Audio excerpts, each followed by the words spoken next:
un de ses plus grands fans, et surtout récemment à cause de ces Dark Sea qui a mis, mais jamais autant mis en avant la meilleure équipe, c'est-à-dire la team Natsu.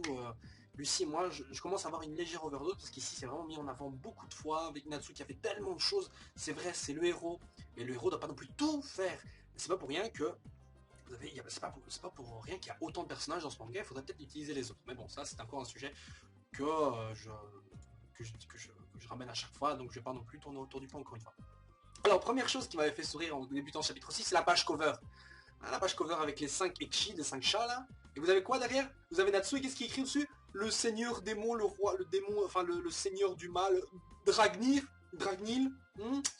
Encore un petit clin d'œil comme ça, voilà, on sait pas où ça mène. Non bon, évidemment, c'est pas une preuve tangible et extrêmement explicite évidemment, mais ça reste quand même une sorte de petit clin d'œil comme ça, hein.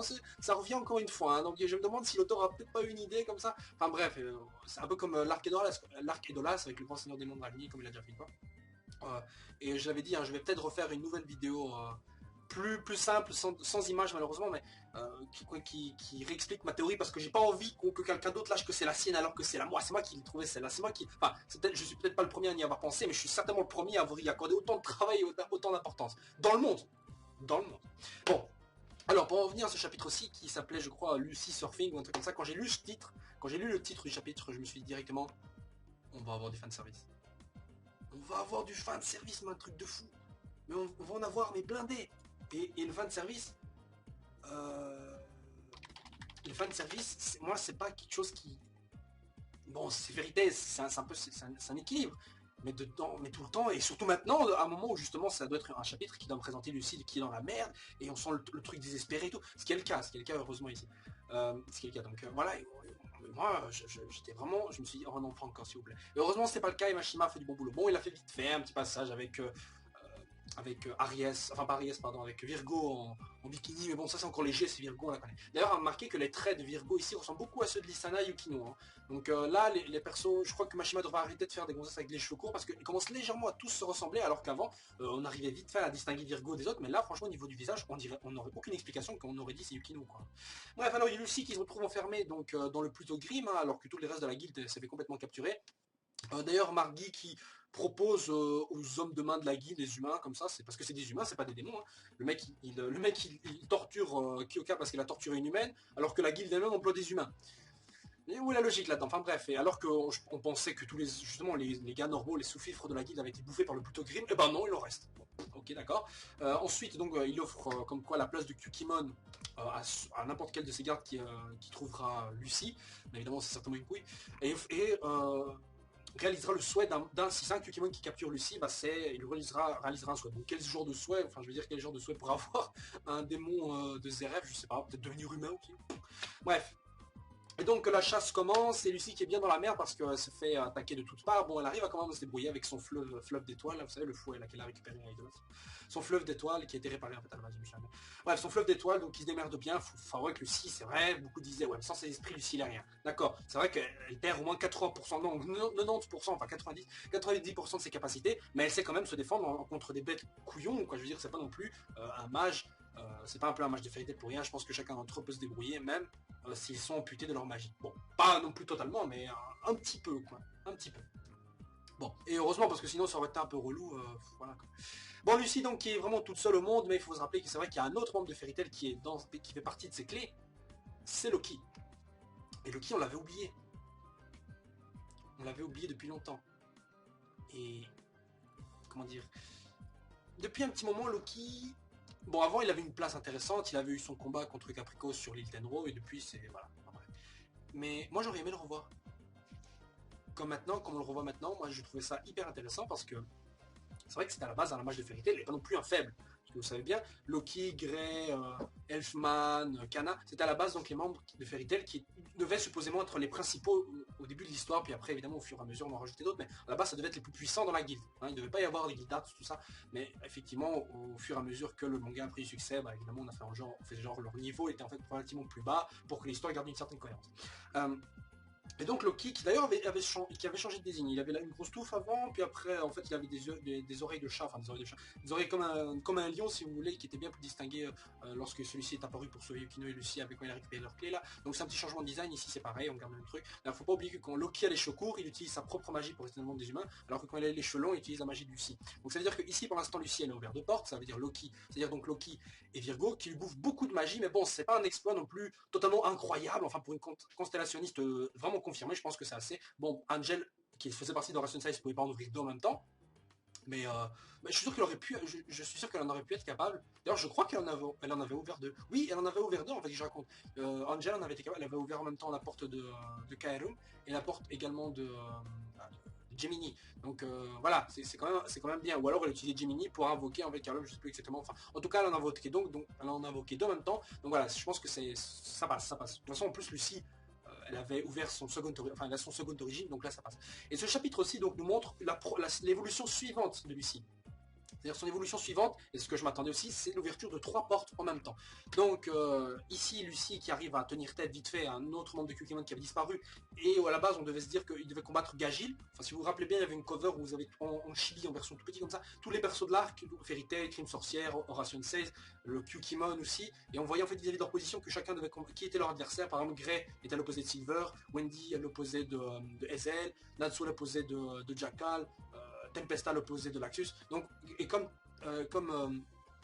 ce perso de Torafusa, là, enfin Torafusa, je sais pas comment ça se prononce, bon, Torafusa, bref, est à l'opposé de Gagil, on s'est dit bah il va combattre Gagil. Et ce n'est pas le cas ici visiblement puisqu'il combat Lucie. Mais bon allez vite fait, j'ai envie de dire que c'est pas très grave, de toute façon je suis sûr que c'est pas un vrai combat qui aura lieu parce que là Lucie est en train de tenir tête. Pour la suite je vais revenir à ce moment-là après. Donc Torafusa, on ne sait pas quelle est vraiment sa malédiction, il a des lames comme ça sur les bras et il a combattu donc Loki. Et l'attaque de Torafusa d'ailleurs n'a pas été complètement bloquée par la magie de Regulus, machin là, la lumière de Regulus de Loki, alors que déjà Caprico, enfin il pouvait le faire avec les attaques de Caprico par exemple, Caprico qui n'est pas n'importe qui non plus, hein, fait partie de l'une des plus grosses magies noires, enfin magie noire des guildes noires de l'époque.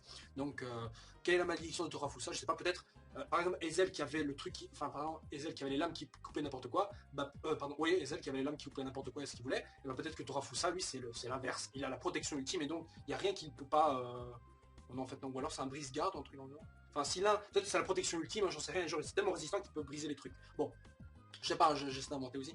Donc on verra certainement par la suite, peut-être un autre futur combat contre Gagil, cette fois-ci pour que ça reste dans la logique, sa véritable malédiction. Donc on a aussi l'autre servante là celle qui s'occupait là des réanimations, enfin du respawn, je vais appeler ça, enfin de la réanimation et des mots du Kukimon, j'ai oublié son nom là, c'est commencé par elle. Enfin, la biatch là qui combattait juste avant Lissana. Qui est donc toujours là, d'ailleurs c'est incroyable qu'elle ait tenu aussi longtemps, qu'elle revienne tout le temps, je me dis bon, on va la voir un peu, et voilà, qu'elle sera s'éjecter, mais pas qu'elle revienne tout le temps non-stop. Enfin bref, elle est là, et donc elle combat Virgo, bon je veux dire, Lucie aurait pu appeler Gemini, faire un double, et appeler un autre esprit encore, enfin, je sais pas, enfin, moi personnellement j'aurais fait appeler Gemini qui invoque un autre esprit, Lucie qui en invoque un autre aussi, et voilà, 3 esprits en même temps, et après Gemini se transforme en je sais pas, il copie l'adversaire, voilà, 3 esprits easy. Mais bon, dans ce chapitre aussi, elle peut en ouvrir un troisième d'elle-même, donc peut-être 4 au final. Enfin, soit, donc Lucie se fait encercler un peu partout, et alors que les esprits se disent, oh putain, Lucie utilise toute sa magie et tout, bon ça va, elle va pas en mourir. Et là, il y a un troisième qui arrive, Jackal. Alors Jackal, on l'avait pas vu depuis un petit moment, on s'est d'ailleurs demandé ce qu'il foutait, même chose pour Torafusa, en fait, qu'est-ce qu'il foutait durant l'invasion, il était en train de glander ou quoi. Bref, Jackal qui arrive évidemment à point nommé à ce moment-là, et comme il trouve pas Natsui et Happy, bah, qu'est-ce qu'il va faire? Et bah il va se défouler sur Lucie. Et une des règles dans les mangas, c'est que quand vous trouvez un personnage féminin qui aurait pu être buté. Enfin, non, c'est surtout Lucie en fait dans Fairy Tail qui à chaque fois qu'elle pourrait se faire tuer, en fait non, l'adversaire dit je vais la torturer. Contre Minerva, elle la bat même pas. En fait Minerva, ce qu'elle fait c'est qu'elle la tabasse jusqu'à la fin, jusqu'à ce qu'elle soit moitié morte. La pauvre Lucie d'ailleurs, si vous remarquez bien Lucie, il lui reste toujours un petit tissu comme ça de fringues avant que. C'est incroyable, Lucie elle perd toujours ses fringues. Donc tous les arcs, ses fringues sont toujours déchirées avant le truc, j'ai l'impression. Et ça devient une constante. En fait avant c'était pas trop le cas, mais maintenant Lucie, tous ses fringues sont déchirées juste à la fin, il lui reste quasiment ça quoi. Donc voilà, nul doute qu'après on aura certainement Virgo comme d'hab qui va lui ramener des fringues. Voilà. Et voilà, donc Jackal qui arrive, évidemment sa malédiction n'a pas changé, et Lucie qui est comme une tête de poire s'est dit mais d'où ils sont, on n'avait pas buté, ah oui c'est vrai ils sont immortels, bon bah je vais l'attaquer, ah oui c'est vrai les malédictions qui explosent, qui fait exploser à chaque fois que je le touche. Bon elle se fait rétamer, malheureusement Loki et Virgo sont occupés avec la Diach et Torafusa, Et bah qu'est-ce qui se passe? Lucie tente l'ouverture d'une troisième porte. Qui ça? Bah oui, il y a de l'eau partout. Enfin, l'eau c'est du suc gastrique, vu que techniquement ils sont à l'intérieur du Pluto Green, qui est une sorte de créature, la forme évoluée de Nirvana d'ailleurs, si vous regardez bien. C'est vraiment là, c'est le même truc, les pattes géantes, le truc qui bouge. Et donc elle invoque une troisième créature. D'ailleurs, je me suis dit qu'au départ, je me suis dit, bah attends, il y a du liquide partout. Premier choix, bah, j'invoque Aquarius au lieu d'invoquer Virgo. Enfin, moi je trouvais ça logique, perso. Et donc Aquarius qui arrive et qui insulte Lucie. Idiote! Lucie après tombe à terre, et évidemment, je sais pas s'il va crever, mais bon, tant que les esprits sont encore là, j'imagine alors que Lucie est techniquement encore en vie, évidemment, sinon il pourrait pas ouvrir les portes. Et donc, c'est là que se termine le chapitre. Je pensais qu'il manquait une page, on aurait vu genre Aquarius être énervé, parce que depuis le début du manga, Aquarius n'a jamais vraiment montré pas vraiment de respect à Lucie, vous savez. C'était toujours, oh, non, tu vas toujours finir ses livres, t'es chiant de m'invoquer dans les cuvettes de chiottes, ou je sais pas quoi. Donc, j'aurais aimé qu'on voit Aquarius un petit développement pour ce personnage-là, comme quoi, il gagne le respect de tous ses esprits, hein, parce que Aquarius, c'est vraiment l'un des derniers esprits qui respecte pas du tout Lucie, et genre dire, tu ne fais pas de mal à mon maître, quoi, et qu'elle le dise pendant qu'elle est évanouie, comme ça, elle le saura jamais, pour garder un peu cet esprit genre de fille un peu rebelle, qui veut pas montrer son petit côté, bref. Donc Aquarius qui va certainement faire du dégât le prochain chapitre. Mais à mon avis, tout ça, c'est des couilles. Hein, parce que si Lucie bat Jackal, Torafusa et l'autre là, non, pas lui. Je veux bien qu'on mette en avant Lucie, mais pas à ce moment-là en butant 2 membres du Kukimon plus un sous-vif. Non, surtout Jackal, parce que sans Natsu, Lucie et les autres auraient été exterminés. Excusez-moi, mais Jackal, beaucoup de gens le sous-estiment. Dire ok, c'est normal, voilà, il s'est buté après quelques chapitres. Mais il est tombé sur le pire adversaire qu'il aurait pu trouver. Donc voilà. Enfin, c'est ce que je me suis dit perso. Et un autre truc qui me semblait intéressant aussi à dire, c'est que vous savez, on avait vu dans le chapitre aussi le Pluto Grim attaquer en fait, non pas une guilde, enfin si, Fairy Tail s'est fait exploser une 3e fois. Ah, le pauvre guilde n'empêche, à chaque fois qu'ils se font reconstruire, ils se font buter, ils se font tout exploser en fait les quelques chapitres suivants. Je trouve ça dommage, mais bon, on va encore avoir un petit moment, on va reconstruire la guilde. Non, ce serait sympa que finalement la guilde reste comme elle est, détruite, et peut-être qu'une dissolution de toutes les guildes, j'en sais rien, que ce soit le chaos partout, parce qu'on se rapproche peut-être de la fin, c'est peut-être le moment de foutre un peu le bordel encore. Donc je disais qu'on n'a pas vu uniquement le Pluto Grim détruire une guilde, mais également la cathédrale où il y a eu le combat entre Laxus, Gaji, Natsu, Erza, enfin durant l'arc Fantasia et tout, et on a détruit cette cathédrale, et c'est une image assez forte, puisque, bon, en même temps c'est la cathédrale, Dieu, et les démons qui se présentent dans l'enfer, qui détruisent la cathédrale, il y a un truc symbolique là-dessous, mais en même temps c'est aussi le fait que la guilde noire s'attaque directement, comme ça, de manière ouverte, et pas genre Jackal qui arrive en mission secrète, techniquement, mission secrète, hein, pour assassiner tout le monde du conseil, ou les autres qui exterminent... ou Ezel, voilà, qui avait découpé et décimé tout un village où était arrivé Gagil et Lévi en retard comme ça. Et là c'est vraiment une attaque directe et en front, c'est vraiment le truc géant quoi. Et faire ce genre de conneries, ça va attirer donc quasiment toutes les autres guildes à mon avis. Bah, forcément les autres guildes vont pas rester là en faisant une saloperie détruit tout le pays là. Bon, on fait quoi, on laisse Fairy Tail s'en charger ou on y va? Non, forcément ils vont y aller. J'espère voir peut-être Kagura, bon peut-être pas Miliana, Kagura, peut-être Jura, Lyon les aider, Kitzel Bacchus aussi, et ça me dérangerait pas aussi que